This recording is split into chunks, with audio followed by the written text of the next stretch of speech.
All right, so welcome everybody to the second hour of My Shifters Radio. Today is Thursday, October 7th, 2021.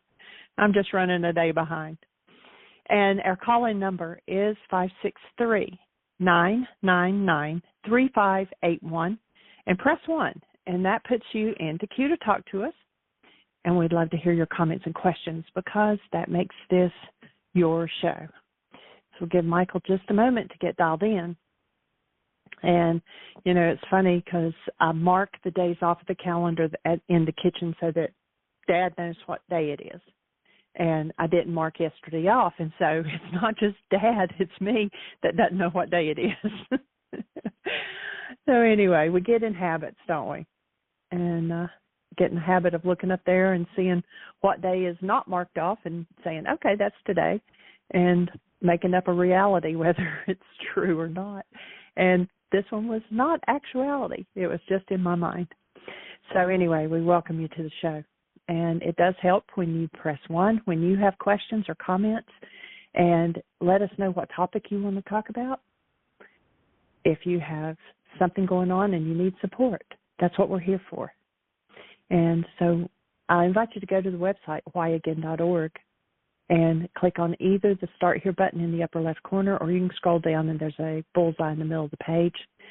There's a lot of information on our website, and we've just switched over to a new format, it's on WordPress now instead of Joomla, and so everything looks different.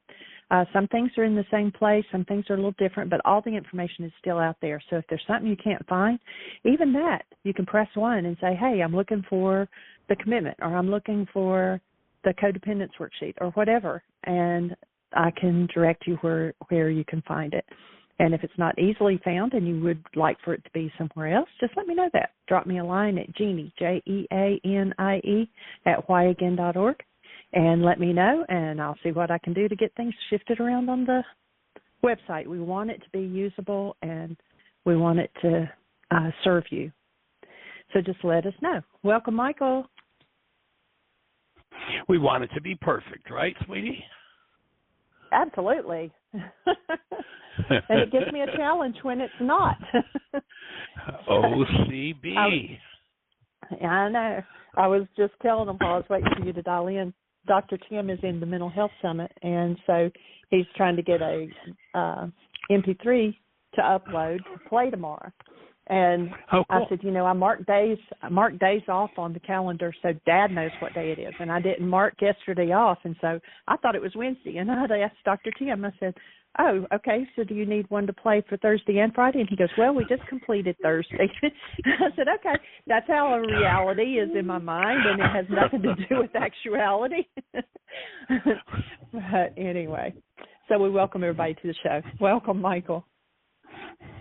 Well, and we need to recognize that when we call this Thursday, that's really just another construct of the mind. It's a reality. It's not an actuality. You know, the fact that the Earth revolves around the sun and we divide it up into parts and called it certain months and called it certain days and hours and minutes. It's all a fantasy. It's a good fantasy. Yeah, but it does help. If we didn't have it. Yeah. Yes. There are useful fantasies and there are destructive fantasies, and it's just a good thing to be aware of anytime we're engaged in a fantasy that's what it is. And if it's useful, great, you know, engage in it.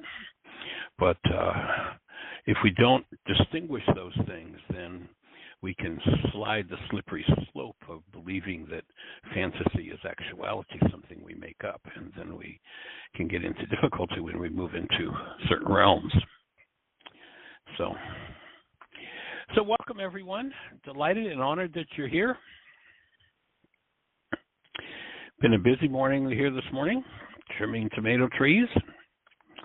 Our tomato tree's over 10 feet tall this year, and getting ready to build a hoop house that we're hoping to be able to bend them down into, that they'll survive a longer season than when cold weather hits here, which will probably happen the next 3 or 4 weeks.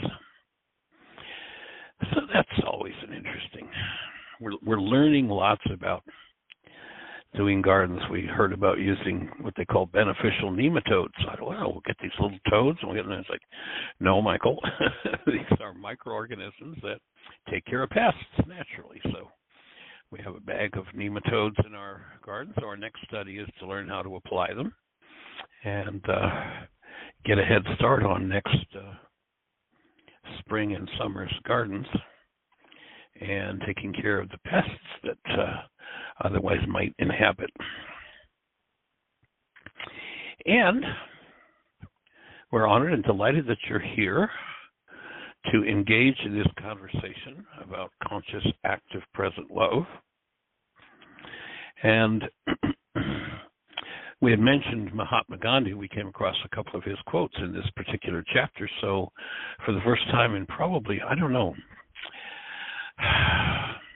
how many years since we watched that, sweetie? 7, 8 years ago we watched it at Heartland. Probably. And it's a movie that we've shown several times over the years. In fact, I really wasn't conscious that I just about have the movie memorized and just about every key line I can come up with. But watching that film, what became clear to me, I was talking to a friend today, and he was talking about exposing evil and, Satan and no. It's like all these fantasies that people have made up that block us from recognizing the truth that needs to be exposed. And one of the lines that Gandhi came up with, and sometimes people, especially will look at my Facebook posts, and some of them aren't very nice, and they're quite purposely not very nice.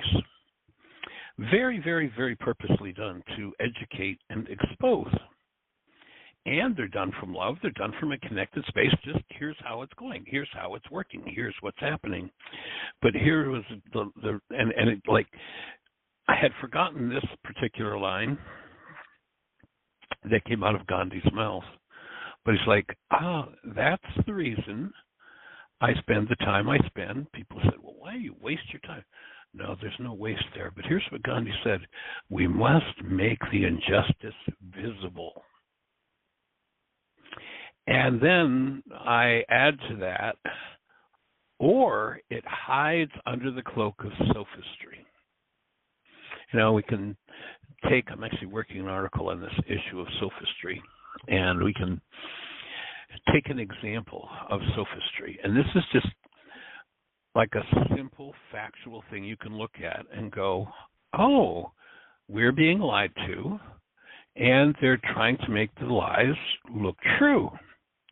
This is just a simple physical example, and this example goes out into every arena. And, one of the frauds of the world is that they're always talking about how there's this fight between good and evil.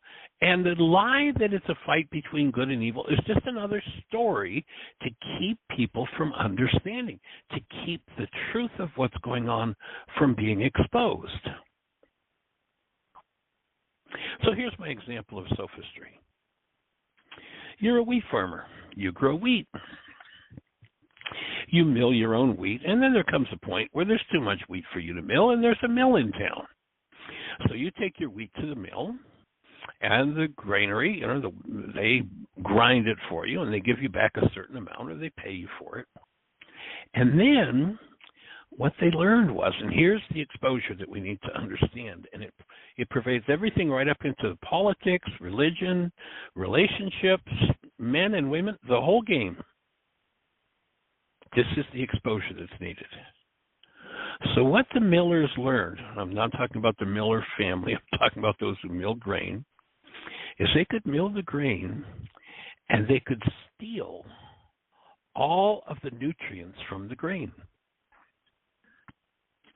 They take all the vitamin E and all of the minerals and all of the nutrients, take them out and package them and sell them to pig farmers who know that their pigs need to be well fed in order to reproduce and in order to live long, healthy lives.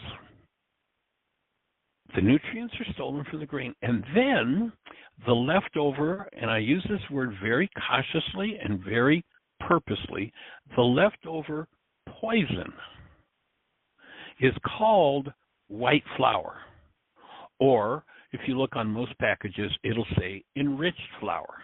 You know what enrich means? This is another piece of sophistry. You know what enrich means? We stole all the nutrients out of this, but we put back 3 or 4 chemical nutrients made from oil, and we call it enriched. It's kind of like, you steal somebody's whole wardrobe, their clothes and everything, and you throw them back a pair of socks.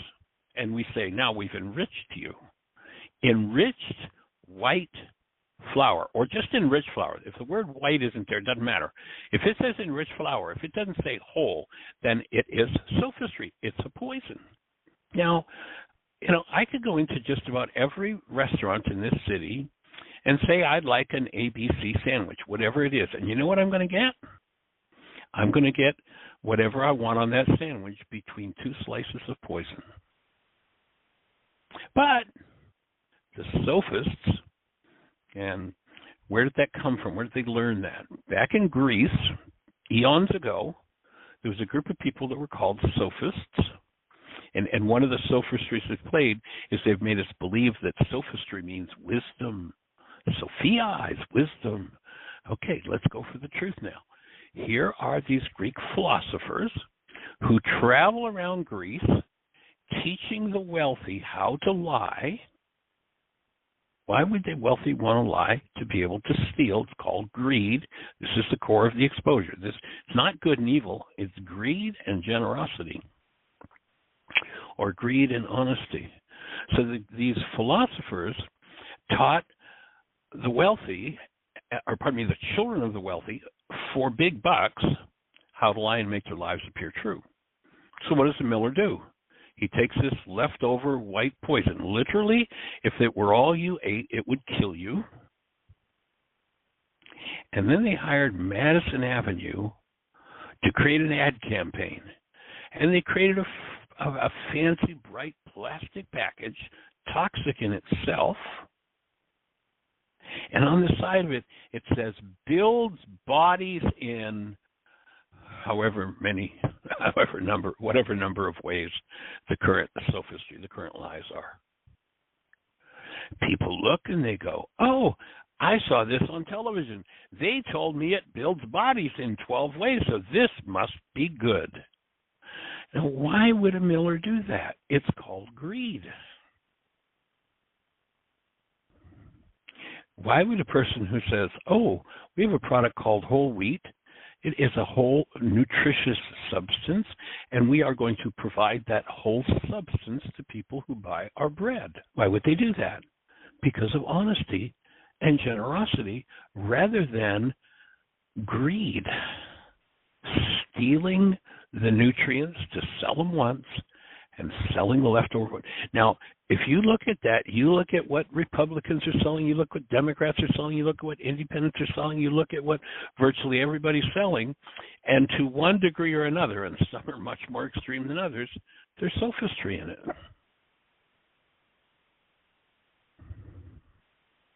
And it goes on and on and on and on. The sophistry in the theology is, you're supposed to love your neighbor. That's like the white bread. It was never said. They understood in the Aramaic language there was a condition that was needed in the mind in order for love to be present, in order for you to be whole, like the whole wheat. And so this is what needs to be exposed, is my offering. So Gandhi, we finished off with him saying, the greatest help you can give me is to banish fear from your hearts. And you look at the kings who will tell you about how fearful and terrible the world it is.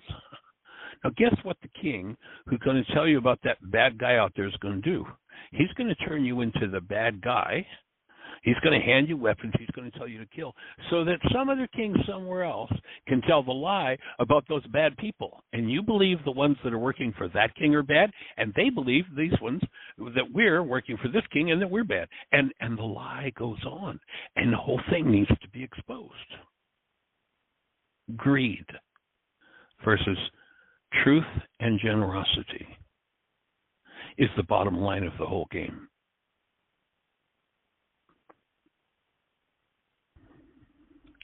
And so here's another piece of sophistry. We've just been talking about how a lack of love compromises intelligence, and that it's important to learn how to cast out the demon fear.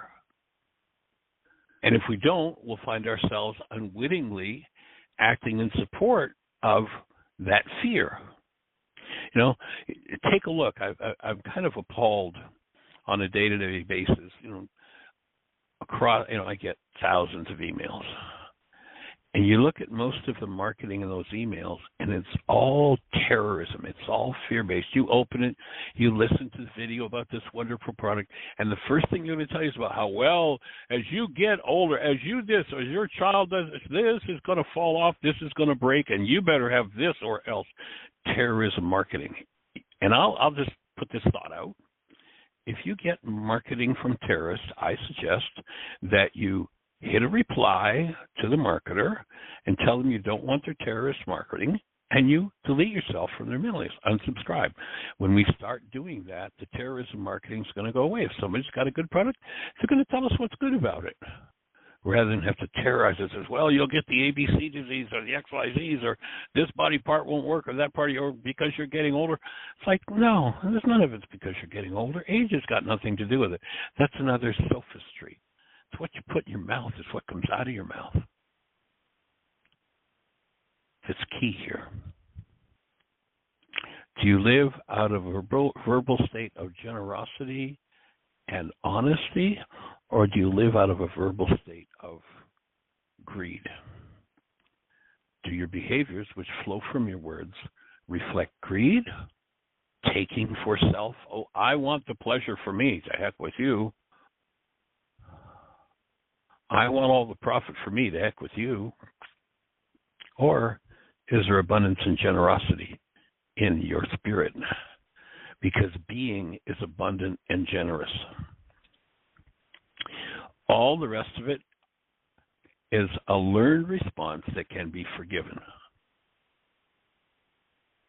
I was talking to someone this morning, and we're talking about, well, but, it's a dog-eat-dog world. It's like, well, actually, do a little research. There's an interesting video we watched recently on YouTube.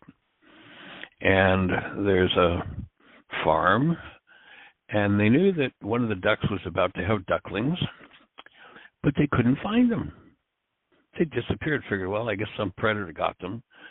They go out of the barn where the cat is, and the cat, who just had kittens, collected up all these ducklings and was nesting with them and nurturing them. Now, the kitten, normally, the cat, if it came across a duckling, would eat it. It's a learned response. But it appears that because this cat had just had kittens, there was this mothering instinct that came out, the need to nurture. And so instead of eating, and there's so many examples of animals that, we say they're born killers, but they have to be trained. Their parents, you watch, nature video after nature video, and they'll tell you about how the lion, and now the lioness is going to teach your cubs how to hunt, how to take the animal down, how to kill, It's learned. It's not innate in being. And I suspect that's what led the ancient scriptures to say there'll come a time when the lion will lie down with the lamb.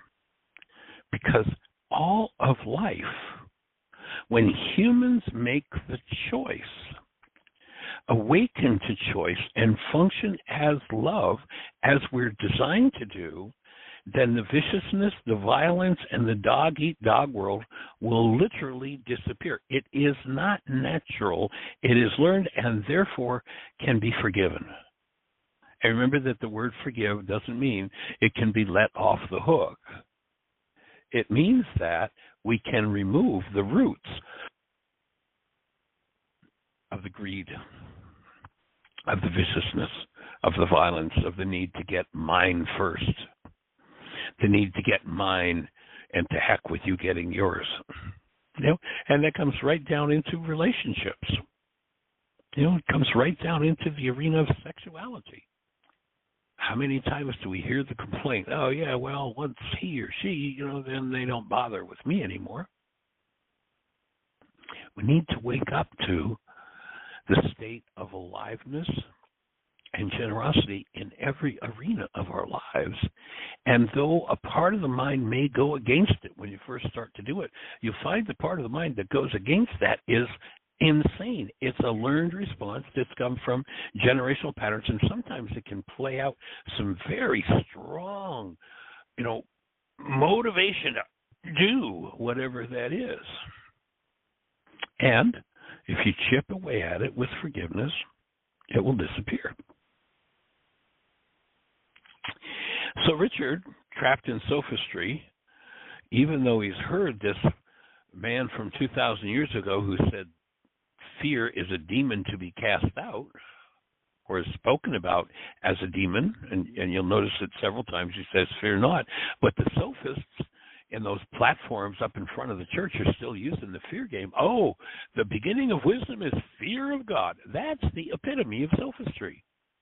And these preachers know that if they can keep people in fear, or it's just a habit that's been trained in them, if they can keep people in fear, they can control them forever. If they don't function as abundant, generous, whole functioning love, they can't own them. They can't control them. They can't get their nutrients from them and sell them on living on white flour. So Richard's, in his being entrapped in sophistry, breaks in on my conversation, says, I've seen fear motivate people to do the right things. My reply to him is, in the short term, I agree. You can get people to do things out of fear. Have you noticed the long-term result is always a disaster? For instance, a parent forces a child with threats and abuse, or even rewards. The child obeys the parent out of fear, but in the end hates them and passes the force and abuse on to others. The reason is the tools used to produce a result will always produce a result like the tools. We're on page 125, by the way, if you're following this in the book. Children are learning sponges. They are believing creatures. What they live with, they learn. And then they live whatever it is that they have learned. And the parent that teaches violence, that teaches bullying. I remember one time I was in Key West, Florida, and they have a little trolley that goes around. I went in and sat on the trolley, and a guy gets in. The trolley's fairly full, and he gets in and he sits beside me, and then he's got his wife and, I don't know, 2 or 3 or 4 kids. And everybody can't get in. So he literally starts pushing me like, go find a seat somewhere else. He became verbally abusive in doing that when I did not comply with his goal. And I just, his kids were quite small, maybe 3, 4, 5 years.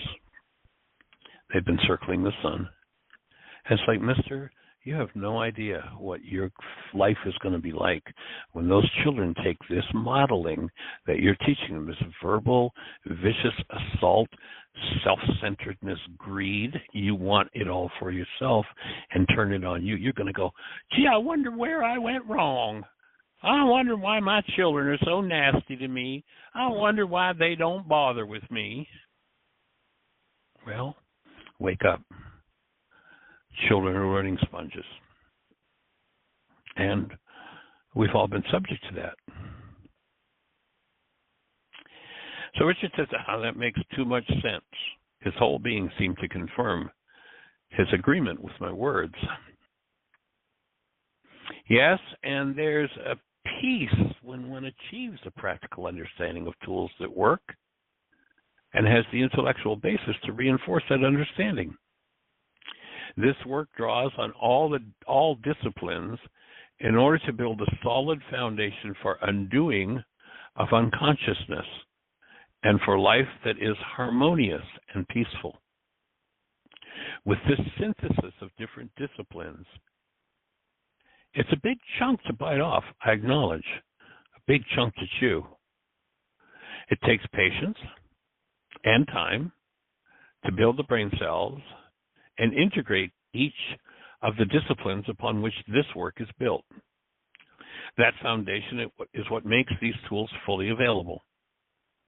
If you've been brainwashed into the sophisticated world, you're going to have to develop a whole different language, a whole different set of brain cells, a whole different understanding of life. And my offering is, if you're starting on this path and using these tools, my observation is it takes between 5 and 10 years for people to really make a shift around and really comprehend what it is that we're talking about. So be patient. It takes time. Some unconsciousness, as you undo the patterns of the past and move into understanding and knowledge, is to be expected. So you're going to access that unconsciousness. Allowing deeper issues to surface in the presence of love quite literally burns them off, so to speak.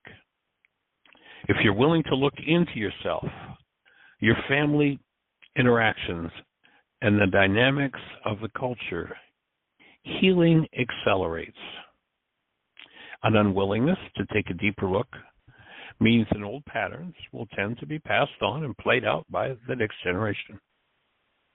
Conscious, active, present love is the key to healing whatever needs to be healed. And so in our metaphor of the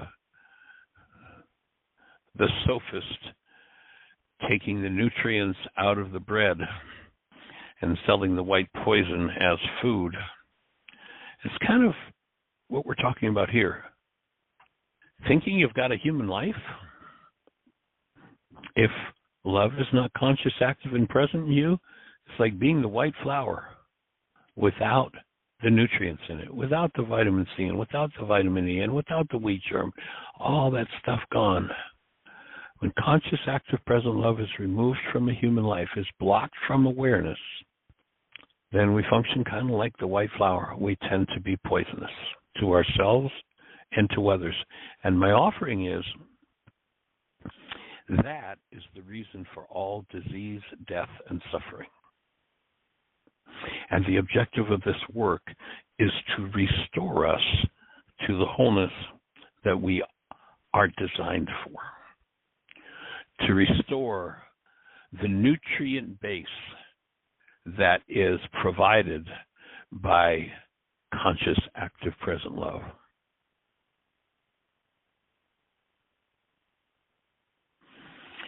And so we are honored that you're here to be part of this conversation. And Miss Jeannie, do we have anybody in the phone queue with a hand up? Anything happening in the chat room? No, it is all quiet. So if someone presses 1, you're first in line. We have 31 minutes. We had a hand just went up. Awesome. And it's area code 904. You're on the air. Hi. I think this is Dusty. Yes, it is. Well, welcome, young man. Good to hear your voice. How do you be? I be well. And listening to your entertaining and elucidating ramble on history was really fun. I really enjoyed that and learned. And I have this question that I've been wanting to ask you about history. And Great. while I don't even have an answer, nonetheless, I thought I'd throw it out there. Let's go for it. Okay. There are some well-known authors through the years that have stated that the greatest literary mystery in the world, I will add in the Western world, are the missing years of Yeshua. And while I realize Aramaic was around a long time before all that happened, I wonder if there's anything that has come out of that perspective, that Aramaic, that might shed any light on it. Well, there are many traditions. I mean, there are places in Japan where people swear that's where Yeshua studied in the Japanese culture. There are places in the Buddhist world, what ultimately functions Buddhism, that say that and that's where he was. There are traditions that say he was in India, and he went to India and studied with the ancient masters there. There are all kinds of stories, and I don't know. Yeah, I don't think anybody does, but you do hear those stories about. I think a guy named Milovich who did the big thing in Lhasa, and that guy came here, and we called him Issa. And there's all those kind of things, but who's to know? Well, there's a tradition also in North America. There's a book out there called "He Walked the Americas," and the Mormons, their foundational documents come from scrolls or plates, gold plates that were supposedly exposed, and when Yeshua, walked the Americas, and so there are many traditions. Everybody wants to claim him. I don't know. What I want to do, though, is I want to understand the principles of what he taught, and rather than creating, let's create another church or another set of BS belief systems about it, it's like, let's just develop some tools, hand the tools to people, tell them don't believe anything, try it out, watch what happens. And when people try it out, it works, and the rest, to me, I mean, it would be interesting to know intellectually, but the truth is, for me, it really doesn't matter. Right, and unless you know you're getting the straight skinny on it, it's just exactly another. I've read several of those traditions, and each one of them purports to be true stories, but who knows how much sophistry there is there. Thank you. And also, that thing about history and self-history, and I constantly have this thing that keeps coming back in my face. I keep seeing where, it takes integrity to learn from self-history or any kind of history. And that saying, those who don't learn from history are bound to repeat it. Well, right. I found that the self-absorbed and the greedy don't want to learn from history. Typically, don't want to. Right. Right. That are on an upward path somewhere, somehow, that have the integrity that really creates knowledge of that self-history and what to do with it. Yeah. One of the things I like to do is to break down words. And if you break down that word, what have you got? His story. There's a saying out there that says, the winner is history, and that's very true. I can bet that if Hitler had won World War II, the history of World War II would be much different than the history that's told today. You look right now at what's going on in the political arena, and you see that there are people who want to write the history of what's happened in the last year in America as it actually happened. And then you hear other people who say, oh, no, that didn't happen at all. Their story is completely, we watched it with our own eyes, and people say, "Oh, no, that was just like, that thing that happened at the Capitol. That was just like a normal tour through the Capitol. Nothing happened." And it's like, we watched it with our own eyes, and to me, that's such a great example of history and somebody telling their story and wanting it to be the dominant story. And the truth is, around any given event, there are 1,000 histories, because each person's mind generates its own reality. And, of course, if one is in blockage of truth, they'll tend to live in one story that their mind tells them. Someone who's got a different blockage lives in a different story. And someone who honors truth gets to at least get close to a description of, here's the actuality, here's what actually happened. Because the difference between actuality and reality is monumental for most people. If you've ever sat in a courtroom and watched 6 different people testify about an accident, and you wonder if any 2 of them were at the same accident, how did that occur?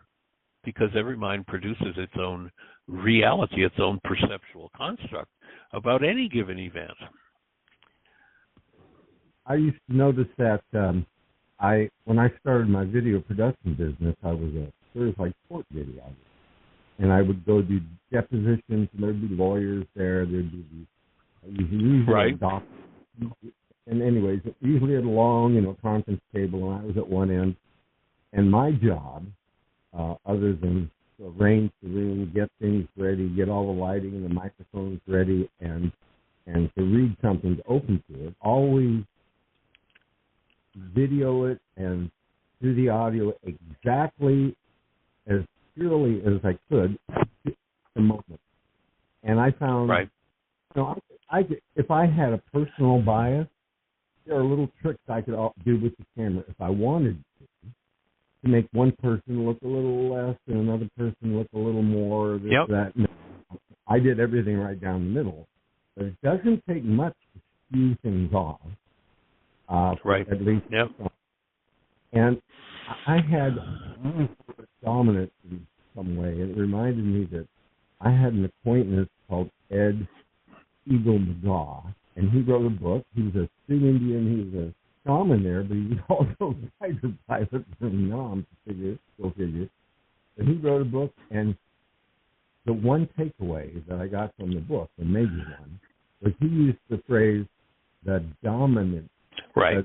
So many think that this is the culture. No, it's not the culture. It's a culture, and there's so many cultures, and there has been so many cultures. It is dominant. Right. Well, one of my favorite quotes from, we talked about Mahatma Gandhi earlier. They purportedly asked him what he thought of Western civilization. He said he thought it would be a good idea. Yeah, right. And of course we call it civilized, and like how many different perspectives are there on that? Well, I guess it depends whether you're black or you're white, whether you live in the South or the North, or there's a whole lot of things that depend on what your perceptual construct is of the culture. Certainly, if you're Native American, this culture looks a whole lot different than for anybody else. And it's interesting with this work. Way back, Dusty, this would have been probably maybe a year or so before I met you originally, way back in Atlanta, several decades ago.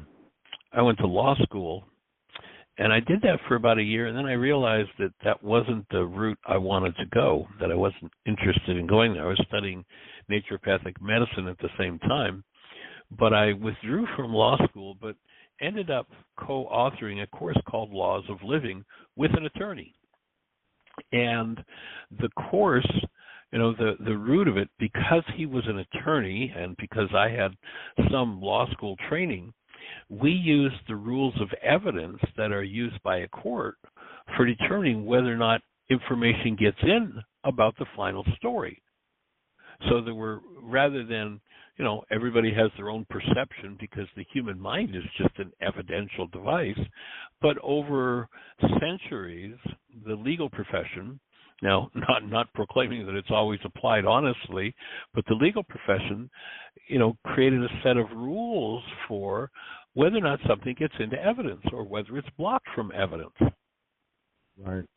And that was what we used when translating that first century Aramaic text called the Khaburs manuscript from Aramaic into English. We worked with 25 of the world's top Aramaists. Pardon me, I shouldn't say we. Dan McDougall, my partner, worked with 25 of the world's top Aramaists. And he was like the center figure in the translation work, and all the translation work would come back to him, and he would use the rules of evidence that had been established through the legal profession for determining whether or not something got into the translation. And then, and we still didn't consider that translation was accurate until, and this was my job in the process, I take it into the classroom, teach it, apply it, and see if it works. If it worked, then we considered the translation validated. Otherwise, the translation was still in question, even though 25 of the world's top Aramaists agreed on a particular meaning of a word. There's one particular story that I remember. There was a fellow in Chicago. His name was Marsh Schumann, and he would be the equivalent of the Pope of the Church of the East. So he was an Eastern Orthodox bishop or archbishop in Chicago. And whenever there was a conflict on a particular word, trying to get clarity, couldn't get the translators to agree, Mar Schumann would be who Dan would go to as the tiebreaker. And I remember Dan telling this story about how he would go to Chicago to, he'd have a number of things he'd quiz this gentleman about. And one of the words in particular was the word neighbor. And in Aramaic, the word neighbor means someone who's mentally near to you. So if you think about someone, they're your neighbor. And what that directive that says love your neighbor actually meant was you needed to maintain the condition of Rachma so the gateway was open so that you were in a state of love when you thought about neighbor. Otherwise, if your mind wasn't fueled by love, you could make up any kind of garbage you wanted to and justify anything that you might do to your neighbor. And so he went to talk to Mar Schumann because there was much conflict among the translators about the meaning of this word, neighbor. Is it physical? Is it just the guy down the block? And I'll never forget how Dan mimicked Mar Schumann. He used to describe Mar Schumann as being older than God. and he asked him about this, and he mimicked him, and he waves his arm, and he's like, and he's mimicking Mar Schumann. Oh, I know what's got. And Shapley was one of the top guys, and he kept holding out for neighbor as being this physically near to you person rather than someone you think about, someone mentally near.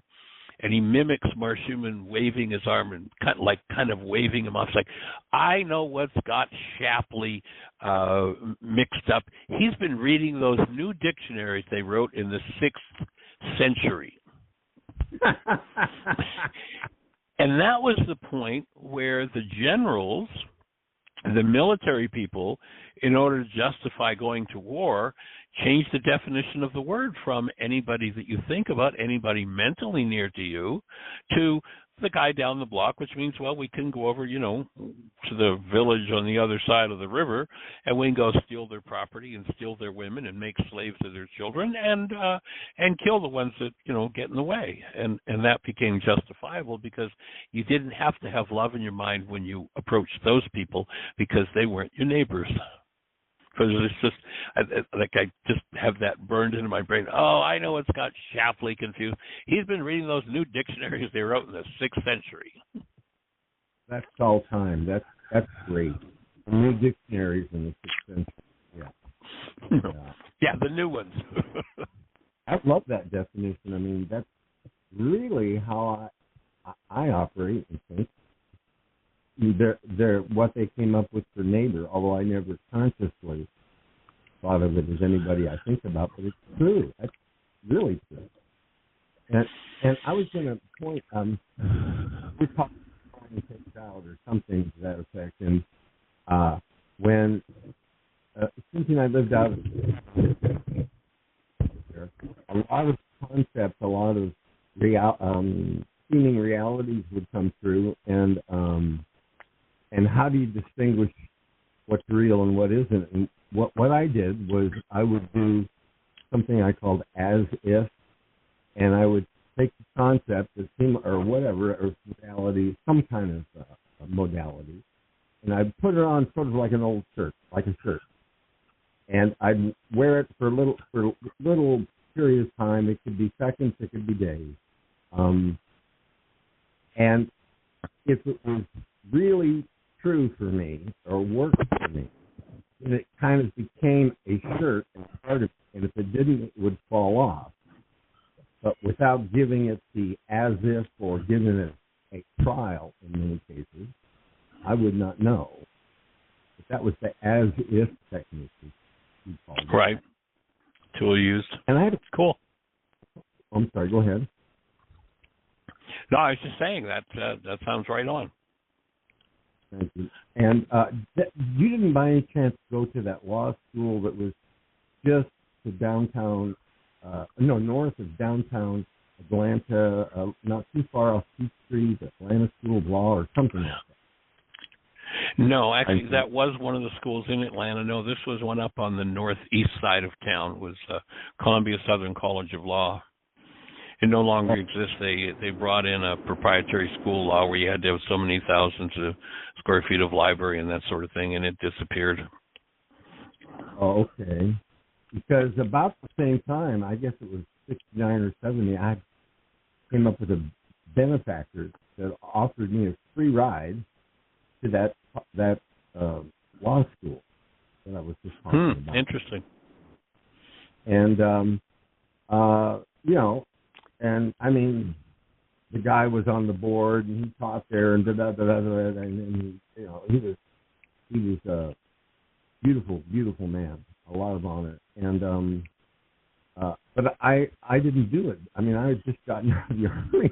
I was still bouncing off the walls. I couldn't sit there and self. I couldn't even do it in school. So I had to pass. Right. Interesting. Parallel right there, in a way. Yes. But that thing about dominance, I don't know. I guess it's something I carry inside, and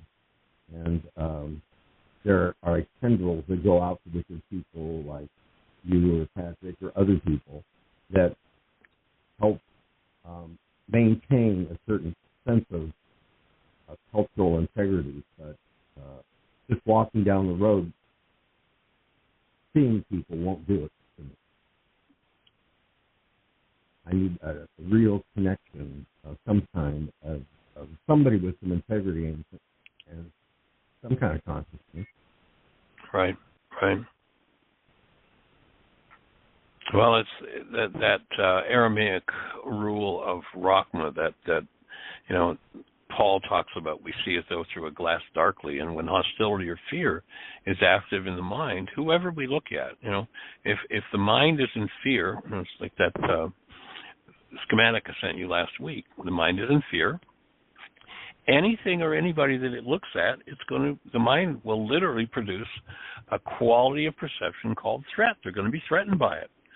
If hostility is the active filter in the mind, then the mind's going to produce a reality that shows something irritating. If love is active, then when that's the active filter, then the mind is going to produce evidence based in love, and it just changes everything. And it's such a brilliant, when you realize it, and genius piece of instruction. Oh, you keep love present in your mind. It's not about loving your neighbor. That's the Greek sophist's interpretation. Let's take away the substance, and we'll tell people to go love their neighbors. Well, let me see. I'm going to try to love the neighbor that just came in and, whacked away at me and did their best to destroy something of mine. And, of course, if I have hostility in me about that, then hostility is going to come. I'm going to feel like a total failure trying to love my neighbor when they've resonated my rage. And it's a setup.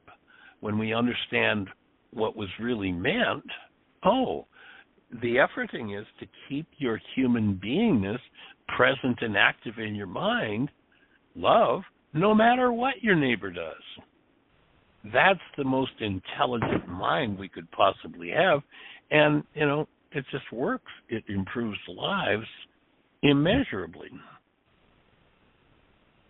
Well, thank you for that. And I just realized that this thing about neighbor,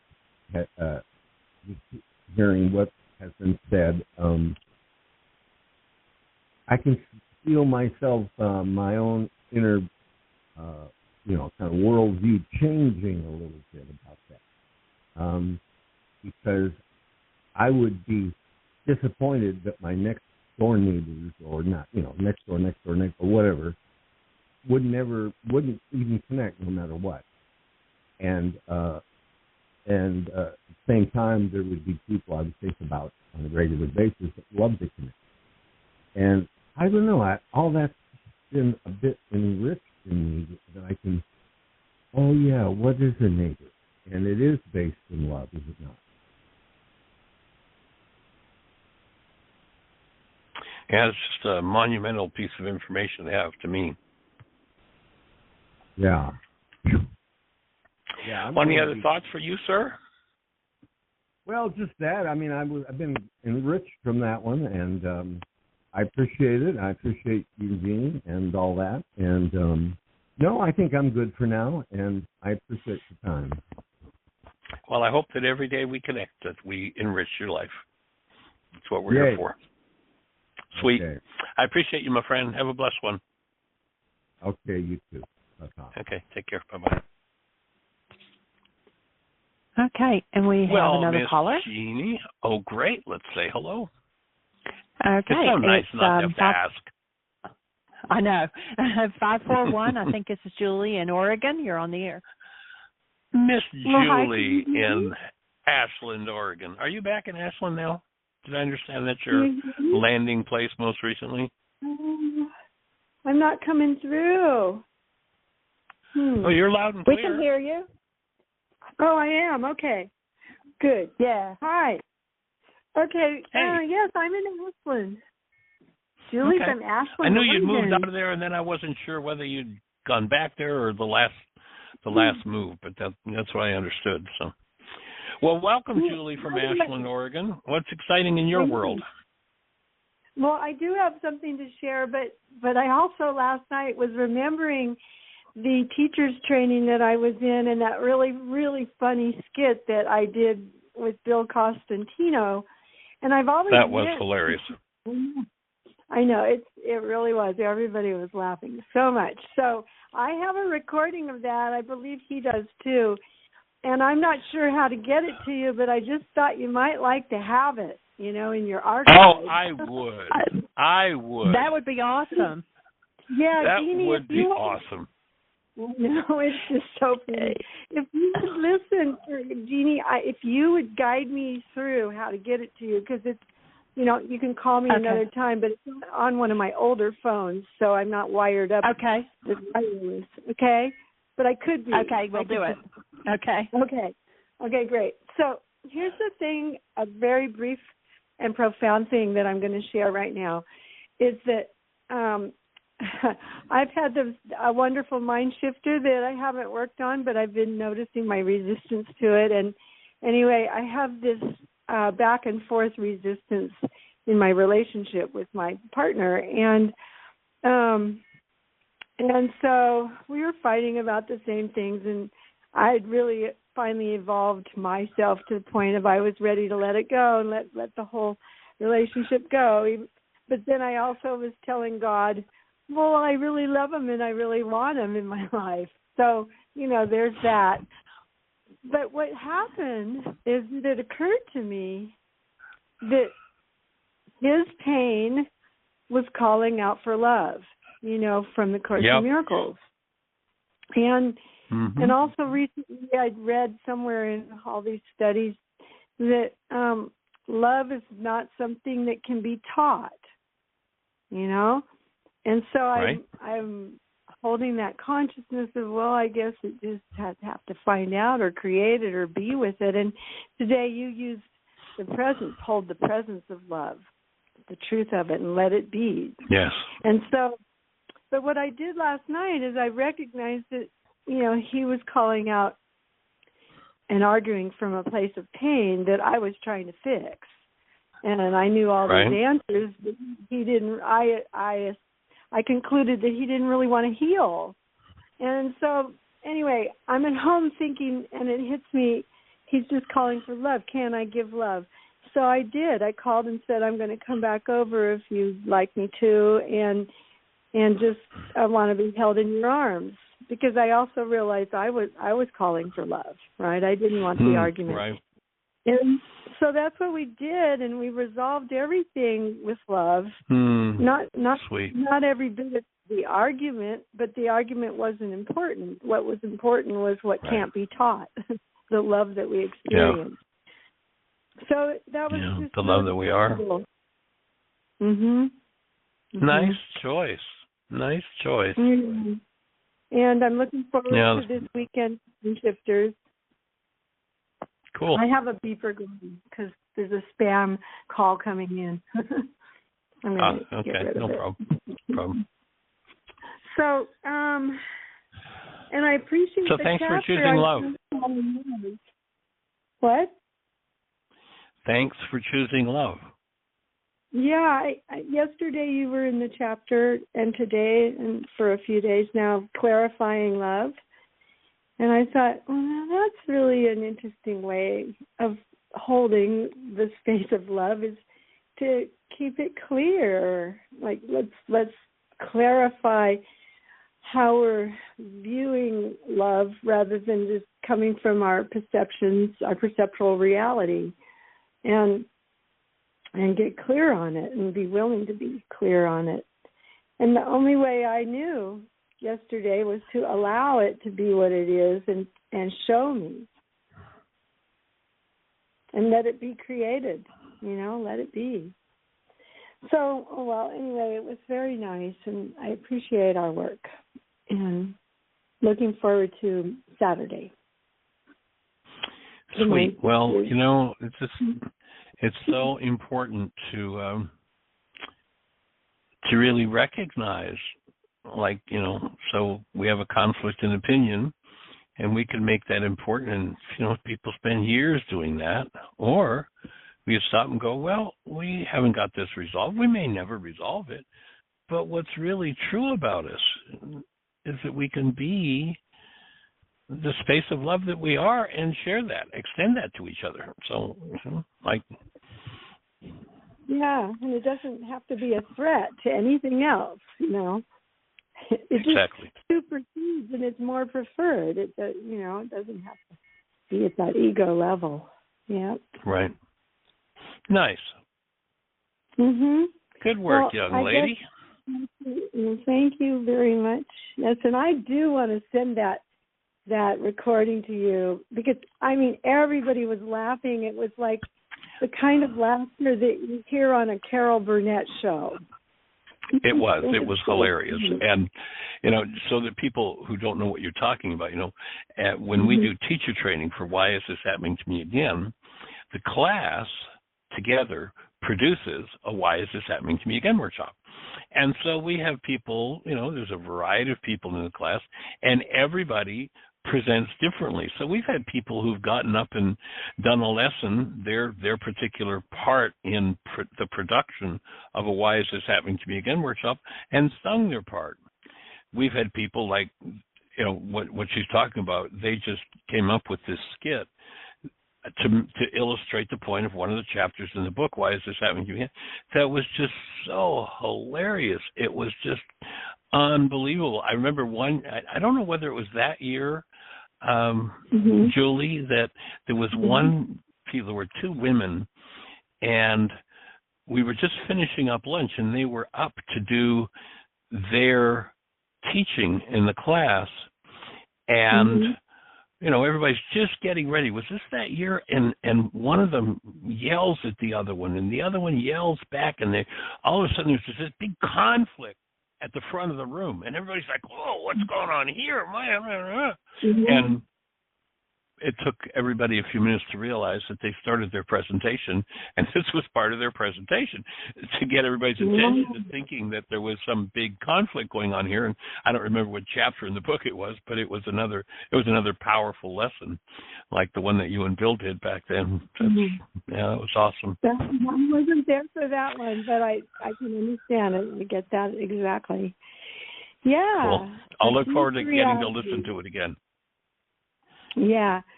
You said you're going to call Bill? I talked to Bill about maybe 5 or 6 months ago, and he sounds like he's doing pretty well. He is very technically oriented too. So further along than me, he probably could send you the MP3 or whatever in an instant. Yeah. But anyway, maybe I'll drop him a note. Yeah. All right. We'll get it one. Well, we'll let you guys check it out first. And all right, we're down to the last few seconds, so I'm going to just say thank you, everybody, for your participation, and create the best year yet of your eternal life. It's an awesome gift to give. Blessings. Bye-bye.